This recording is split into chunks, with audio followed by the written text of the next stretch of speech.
Olá, alunos do curso de licenciatura da Univesp.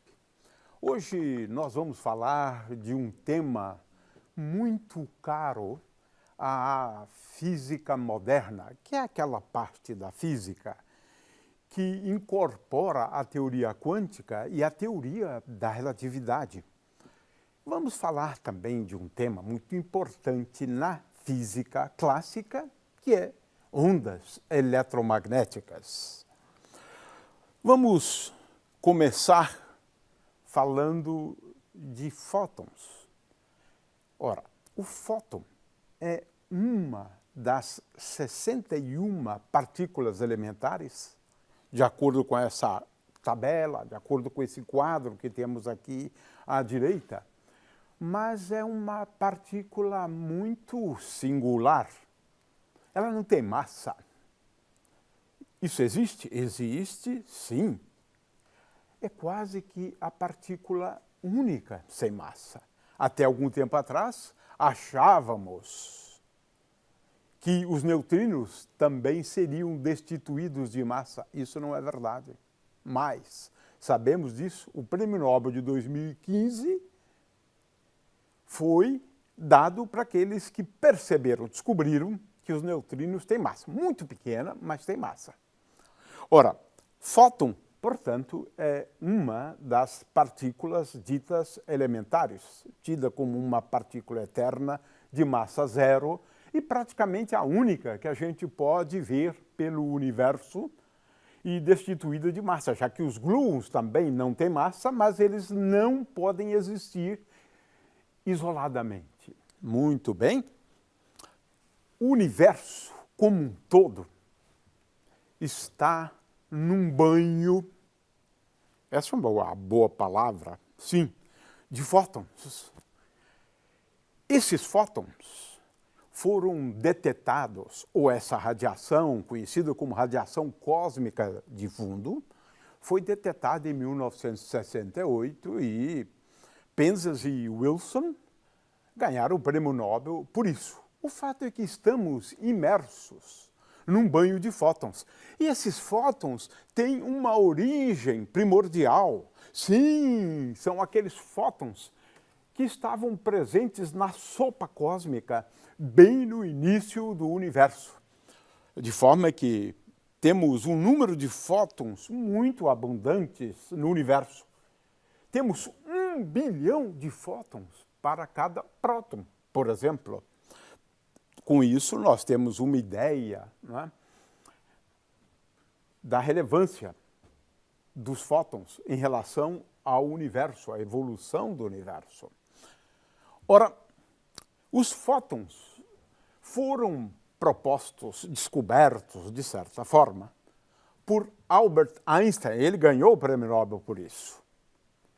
Quando Einstein procurou desvendar, explicar um efeito que é aparentemente simples. É o efeito fotoelétrico. Vamos assistir a um vídeo. Nessa demonstração, usaremos um eletroscópio, um canudinho de refresco, papel toalha, uma lâmpada incandescente e uma lâmpada de vapor de mercúrio. Com esse material, ilustraremos a interação da radiação com a matéria e um dos efeitos mais importantes da física moderna, o efeito fotoelétrico. Este efeito rendeu o Prêmio Nobel para o cientista Albert Einstein em 1921. Inicialmente, iremos eletrizar o canudinho atritando-o com papel toalha.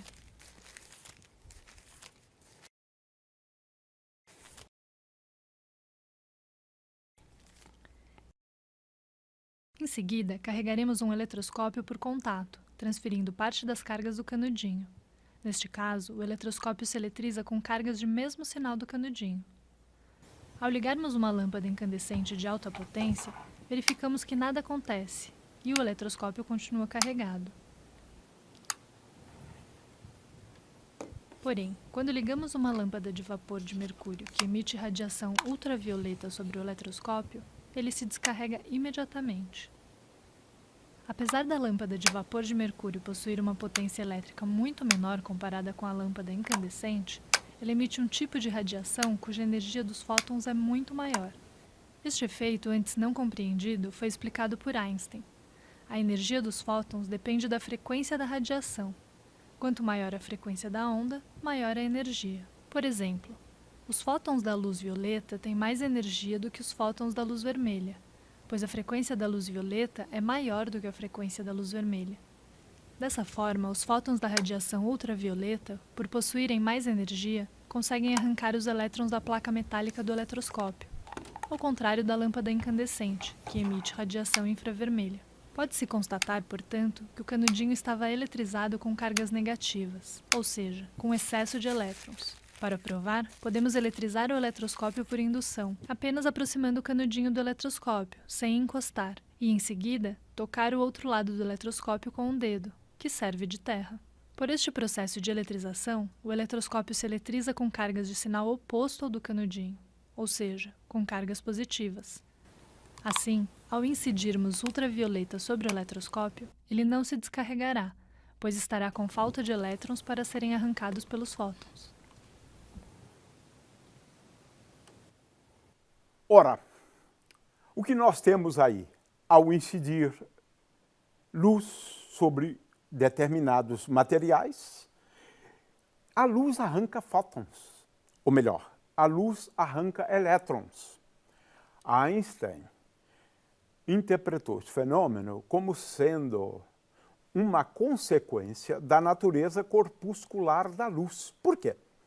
Vejam, os elétrons são arrancados imediatamente depois que a luz incide. E, calculando, se percebe que se fosse uma onda, demoraria muito tempo, dias, para arrancar um elétron. No entanto, como Einstein percebeu, em se tratando de uma partícula, basta que essa partícula dê uma pancada, uma colisão, né, num elétron no interior do metal, arrancando um elétron.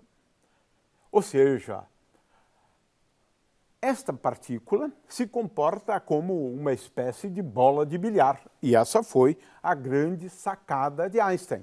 Ou seja, a luz como sendo composta por partículas de massa zero. Essa foi a proposta de Einstein, que foi mais longe. Einstein escreveu uma expressão para a energia do fóton, que tem um momento e energia igual a P vezes C. Mas como ele está relacionado também com uma radiação eletromagnética de frequência Ni, Einstein propôs também que a energia é igual a H, uma constante, dita constante de Planck, vamos explicar isso depois, vezes Ni. O fóton não tem carga elétrica, o fóton ele é bastante curioso porque ele tem um spin 1, essa é uma outra característica, né? O fóton, a rigor, né? Nós estamos aqui tratando de dois atributos do fóton, a carga elétrica, que é nula, a massa, que é nula, e o spin. Veja só, 3 atributos do fóton. E nisso o fóton é diferente das demais partículas, né?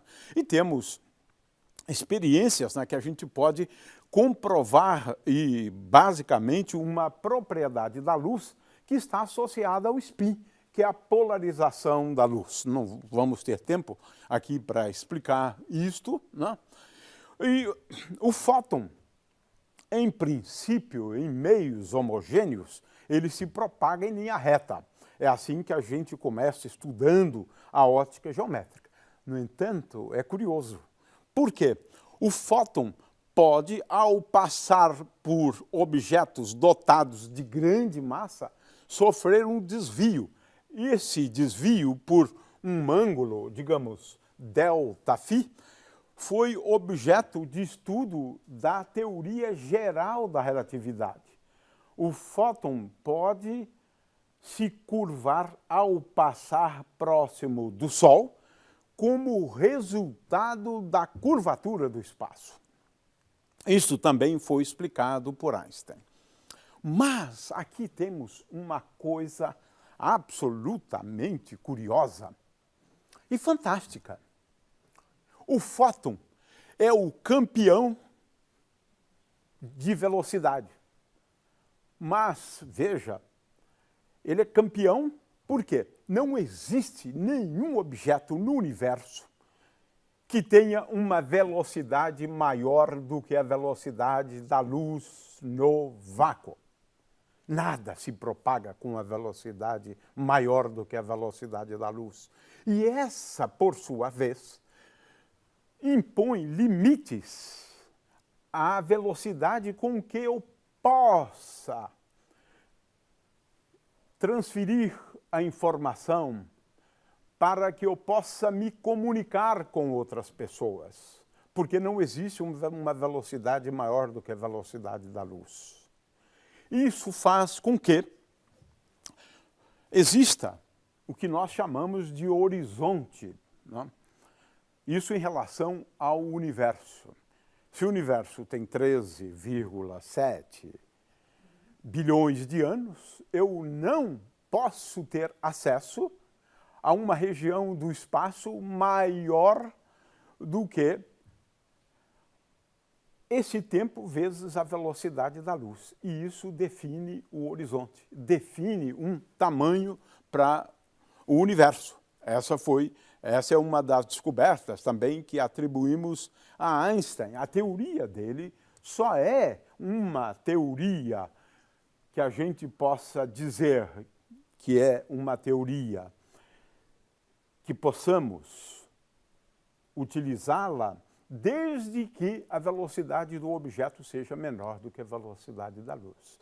A velocidade da luz, portanto, é a velocidade máxima no universo. Impõe limites em relação à velocidade com que eu possa levar informação. É um limite para a informação, para a causalidade, como diríamos, né? A velocidade do fóton também é outra descoberta fantástica de Einstein. É absoluta. O que significa isso? O que significa isso?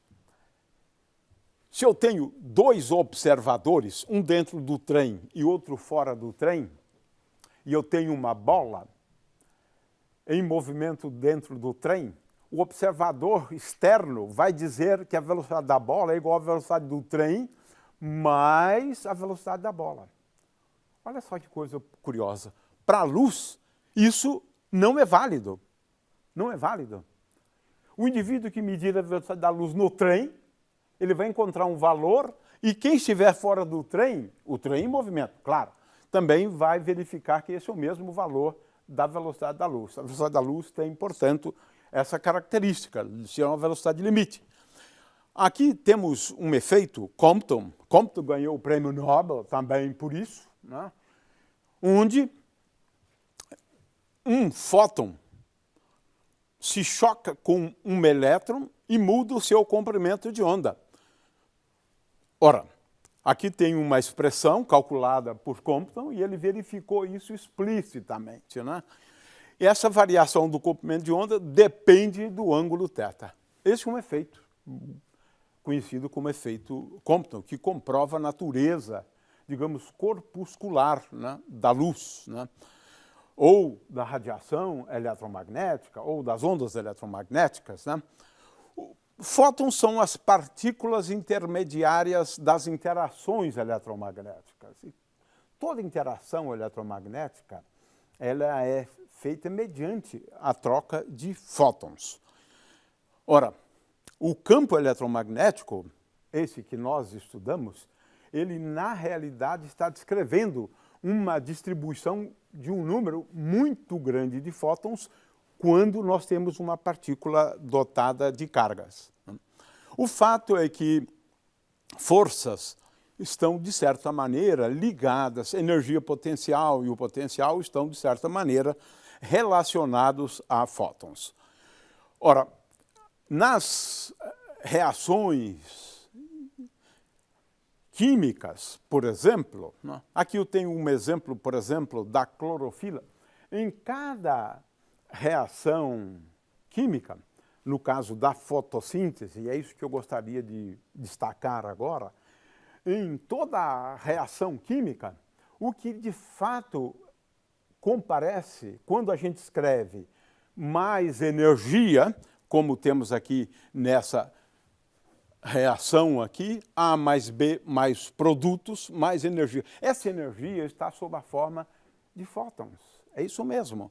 Veja o caso da combustão do gás metano, né? Produz luz, nós vemos, né? Produz calor, mas calor também é de origem eletromagnética e, consequentemente, nós temos aqui fótons envolvidos. Na realidade, calor é uma forma de energia e essa forma de energia está inteiramente sob a forma de distribuição de fótons. Os objetos emitem fótons. Nós vamos depois estudar o calor, mas o calor está intimamente relacionado aos fótons, ou à existência dos fótons. Muito bem. Vamos agora falar de ondas eletromagnéticas. Porque nós também podemos definir luz como sendo uma parte do espectro eletromagnético. O que são ondas? Nós vamos estudar isso depois, mas onda é uma perturbação que atravessa um meio. Numa corda, por exemplo, né? Nós podemos perturbar a corda, né? Movimentando-a para cima e para baixo, gerando um pulso que se propaga. Esse pulso que se propaga é uma onda, de forma que uma onda, por exemplo, em uma dimensão, pode ser descrita por meio de uma função de x menos vt, onde v é dado, no caso da corda, pela raiz quadrada da tensão que eu aplico à corda, dividido pela densidade linear da corda. O fato é que temos muitos fenômenos ondulatórios aqui, nessa sala. Estamos na presença de ondas eletromagnéticas, né? O fato é que, de grande importância para a gente, temos aqui, por exemplo, ondas planas, né? Ondas que têm a mesma amplitude num plano, mas não vamos discutir muito isso. Vamos direto à questão das ondas eletromagnéticas. As ondas eletromagnéticas foram previstas pela primeira vez por Maxwell, na sua teoria. E o que o Maxwell percebeu? É que, manipulando suas equações, ele descobriu que campos elétricos e campos magnéticos podem se propagar sob a forma de ondas. O que significa isso? É que campos elétricos e magnéticos podem, sob determinadas circunstâncias, na ausência de uma distribuição de cargas e correntes no espaço livre, portanto, você pode ter soluções que obedecem à equação de ondas. Essa foi uma descoberta fantástica feita por Maxwell. Olha só, vamos discutir depois a equação de ondas, mas ele percebeu que na equação de ondas aparece aqui o produto de μ vezes ε, que são constantes do eletromagnetismo, permeabilidade, por exemplo, né? Então, são constantes do eletromagnetismo.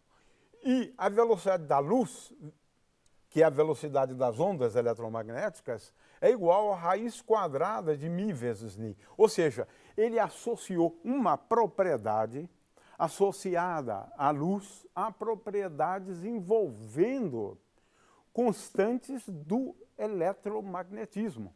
E se diz aqui que Maxwell conseguiu unificar a ótica com o eletromagnetismo. A partir de Maxwell, a gente pode estudar a ótica via estudo do eletromagnetismo. E ele percebeu que ele conseguiria, ou conseguiu, prever a velocidade da luz a partir dessas constantes aqui.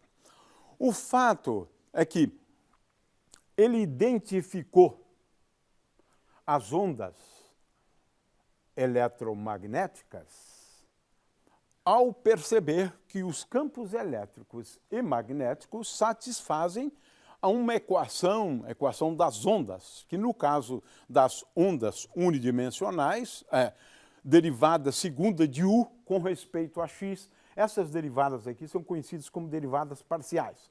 Só se deriva com respeito a x, e aqui é igual a 1 sobre v ao quadrado vezes a derivada duas vezes de uma função, que no caso era o campo elétrico ou o campo magnético, d2u dt2. Tendo uma equação de ondas, nós dizemos que aquela grandeza física se propaga como uma onda. No caso do eletromagnetismo, nós estamos falando de campos elétricos e magnéticos que se propagam como uma onda. Ondas harmônicas são ondas cuja função é da forma cosseno ou seno, qualquer uma das duas.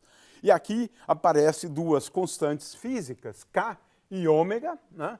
K é o vetor de onda da onda, e existe uma relação entre K, a velocidade da onda, e a frequência angular da onda. De forma que uma onda harmônica ela é caracterizada por uma frequência angular bem definida, e, é claro, uma constante K, que é o vetor de onda, de tal maneira que K vezes a velocidade da onda é igual à frequência angular. Existem algumas relações aqui, por exemplo, K vezes lambda é igual a 2π. Lambda é o comprimento de onda, a distância entre dois máximos ou a distância entre dois mínimos. E daquela relação anterior, né, eu posso agora introduzir o conceito de período, porque essas ondas são ondas periódicas, as ondas harmônicas, de tal maneira que ômega vezes t é igual a 2π. Quando estudarmos melhor as ondas, vamos explicar isso um pouco melhor, com um pouco mais devagar. O fato é que a velocidade de uma onda de uma onda harmônica, se relaciona assim, V é igual ao comprimento de onda vezes a frequência da onda. Muito bem, as ondas eletromagnéticas são ondas transversais, elas oscilam, né, num plano, né, que é um plano que é perpendicular à direção de propagação da onda. Então, essa é uma característica. O campo elétrico oscila aqui, o campo magnético oscila aqui e a onda se propaga numa direção perpendicular, ou seja, o campo E perpendicular ao campo B, enquanto que eles são perpendiculares, os dois, à direção de propagação. As ondas eletromagnéticas são muitas vezes polarizadas, oscilam, por exemplo, num plano só, essa é a polarização plana. O campo elétrico oscila sempre num plano, o campo magnético num plano perpendicular a ele. Mas o fato é que ondas eletromagnéticas transportam energia, nós vamos ver essas expressões depois, né? E o fato é que nós temos um amplo espectro de ondas eletromagnéticas. A luz é uma parte do espectro, cujo comprimento de onda se situa entre 400 e 700 nanômetros, né? De forma que, veja, a luz é apenas uma partezinha diminuta do espectro eletromagnético. Para a gente entender o espectro eletromagnético, vamos assistir a esse vídeo. As ondas eletromagnéticas foram previstas por Maxwell e observadas pela primeira vez por Heinrich Hertz. Elas são caracterizadas principalmente por sua frequência e seu equivalente comprimento de onda. Lembrando que a frequência νi, multiplicada pelo comprimento de onda lambda, é igual à velocidade da luz c. Ao conjunto de todas as frequências e comprimentos de onda é que damos o nome de espectro eletromagnético. Neste espectro, as ondas são divididas em 7 categorias: ondas de rádio, micro-ondas, radiação infravermelha, luz, radiação ultravioleta, raios X e raios gama. Cada categoria do espectro eletromagnético tem características específicas. As ondas de rádio, por exemplo, são as de menor frequência e maior comprimento de onda, podendo variar desde 100.000 km a 1 metro de comprimento, ou 3 Hz a 300 MHz de frequência. Elas são utilizadas para comunicações em geral, como em rádios AM, rádios FM, rádios amadoras ou celulares. As micro-ondas variam de 1 metro a 1 milímetro, ou 300 MHz a 300 GHz.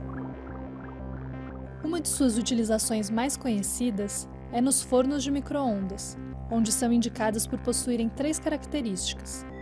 Elas são absorvidas pelos alimentos em geral, mais especificamente por moléculas polares como a água. São refletidas por metais, o que nos permite confiná-las no recipiente do forno, e conseguem atravessar uma gama bem grande de materiais que podem ser usados nas embalagens dos alimentos, como vidro, papel e plástico. As micro-ondas também são utilizadas em radares da polícia rodoviária e em comunicações como satélites, GPS, redes wireless e Bluetooth. Em 1967, descobriu-se que o universo está imerso num banho de radiação eletromagnética, a uma temperatura de aproximadamente 2,7 graus Kelvin, sendo que a intensidade dessa radiação é mais acentuada na região das micro-ondas. Por isso falamos de uma radiação cósmica de fundo. A terceira categoria do espectro eletromagnético é a radiação infravermelha, que é produzida por ondas eletromagnéticas de frequências próximas ao espectro visível, logo abaixo da região associada à luz vermelha. Seu comprimento de onda se situa entre 1 milímetro e 700 nanômetros. A radiação infravermelha pode ser subdividida em radiação infravermelha longínqua, ou FIR, radiação infravermelha moderada, ou MIR, e infravermelho próximo, ou NIR, com comprimentos de onda mais próximos da luz vermelha. Sua utilização mais comum se dá nos controles remotos de televisão, mas é utilizada também em equipamentos para visão noturna.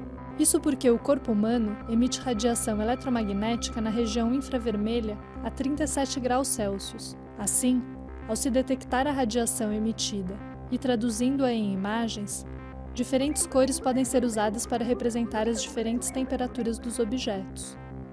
A radiação infravermelha é utilizada ainda em redes sem fio e no aquecimento de objetos. Chamamos de luz a parte do espectro eletromagnético que sensibiliza o sentido da visão e que tem comprimento de onda no intervalo entre 700 e 400 nanômetros. A luz visível é, assim como percebera Maxwell, apenas uma pequena parte do espectro eletromagnético. Sua natureza ondulatória foi proposta, dentre outros, por Christian Huygens, uma teoria que ganhou força no início de 1800, com Young e Fresnel, que demonstravam claramente a natureza ondulatória da luz. Em seus experimentos de fendas duplas, a luz era projetada em um anteparo depois de passar por 2 fendas e exibia um padrão de interferência típico de ondas, ou seja, a superposição de ondas oriundas de cada uma das fendas exibia máximos e mínimos de intensidade. Outra questão trazida pelo estudo da luz é a percepção das cores, uma capacidade inerente a alguns seres vivos de distinguir objetos com base na frequência, uma propriedade da luz característica das ondas eletromagnéticas. Outra categoria do espectro eletromagnético é a radiação ultravioleta. Esta se situa na extremidade superior do espectro da luz visível, acima da frequência associada ao violeta, por isso o nome ultravioleta. Seu comprimento de onda varia entre 400 e 10 nanômetros, com energias entre 3 e 124 electrovolts. A radiação ultravioleta pode ser dividida em 3 subclasses: UVA, UVB e UVC. A categoria UVA compreende a radiação eletromagnética cujo comprimento de onda se situa na faixa entre 400 e 315 nanômetros e é a menos perigosa. A categoria UVB se situa na faixa entre 315 e 280 nanômetros e produz queimaduras quando nos expomos em demasia aos raios solares. Já a categoria UVC entre 280 e 10 nanômetros é extremamente prejudicial à saúde. O Sol emite intensamente as radiações ultravioleta, porém, a Terra possui um escudo protetor na atmosfera constituído por moléculas de oxigênio. Esse escudo protetor é a camada de ozônio, que é composta por oxigênio molecular e ozônio, e absorve até 99% da radiação UVC, que é a mais danosa ao ser humano. A camada de ozônio absorve também parte da radiação UVB e permite a passagem de praticamente toda a componente UVA da radiação que chega à superfície terrestre. Os raios ultravioleta podem ser usados em lâmpadas para, por exemplo, esterilizar ferramentas em hospitais e laboratórios e atuar no processo de pasteurização de sucos de fruta. A sexta categoria do espectro eletromagnético é a dos raios X, que foram descobertos quase que acidentalmente por Röntgen no final do século XIX. O comprimento de onda dos raios X se situa na faixa entre 10 e 0,01 nanômetros. Por terem comprimentos de onda muito pequenos, não é possível, por sua frequência de radiação, distingui-los dos raios gama. A maneira mais comum de distingui-los é a partir da sua origem. Assim, nos referimos aos raios X como a radiação emitida por elétrons. Por exemplo, quando um feixe de elétrons de alta energia atinge um ânodo de metal, ele pode colidir com um dos elétrons das camadas mais internas dos átomos, arrancando-o e deixando uma posição vacante. Ao ocupar essa posição, um elétron de uma camada mais externa emitirá um fóton com frequência na região dos raios X. Os raios X são parte do conjunto de radiações ditas ionizantes, que são aquelas em que partículas ou ondas são capazes de ionizar átomos e moléculas e que apresentam risco à saúde. A radiação alfa, a beta ou a gama são exemplos de radiação ionizante. Os raios X podem ser classificados em duas subclasses, os raios ditos moles e os duros. Na primeira, inserimos os raios cuja energia se situa entre 0,12 e 12 keV, com comprimento de onda de 10 a 0,1 nanômetros. Esses raios não têm energia suficiente para atravessar sólidos e por isso são utilizados na medicina para visualização de ossos. Os raios X duros são aqueles cuja energia se situa entre 12 e 120 keV, com comprimento de onda de 0,1 a 0,01 nanômetros. Tais raios conseguem penetrar objetos sólidos, sendo, portanto, úteis na radiografia de objetos. A última categoria do espectro eletromagnético é a dos raios gama, que são os de onda de maior frequência. De acordo com a teoria corpuscular da luz, eles são compostos por fótons energéticos e têm energia suficiente para ionizar quase todos os átomos e moléculas. Ao fazê-lo, alteram a constituição da matéria, em particular das moléculas das quais o nosso corpo é composto, representando, assim, um altíssimo risco para a saúde. Atualmente, dividimos os raios gama em duas subclasses. A primeira é denominada simplesmente raios gama e é definida como a radiação proveniente do núcleo de elementos químicos, tais como urânio e plutônio, que a produzem em profusão. A segunda subclasse é a componente eletromagnética dos raios cósmicos, que tem a radiação mais energética dentre todas, não havendo limite para sua energia. O processo de emissão da radiação gama é análogo ao da emissão da radiação eletromagnética pelos átomos. No processo de transição de um nível excitado para um nível de energia mais baixo, o núcleo emite um fóton, nesse caso, um fóton muito energético.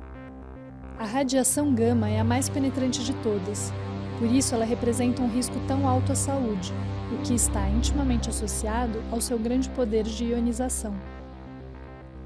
Conhecer as ondas eletromagnéticas e suas categorias, especificidades e particularidades nos ajuda a entender melhor a física e suas aplicações.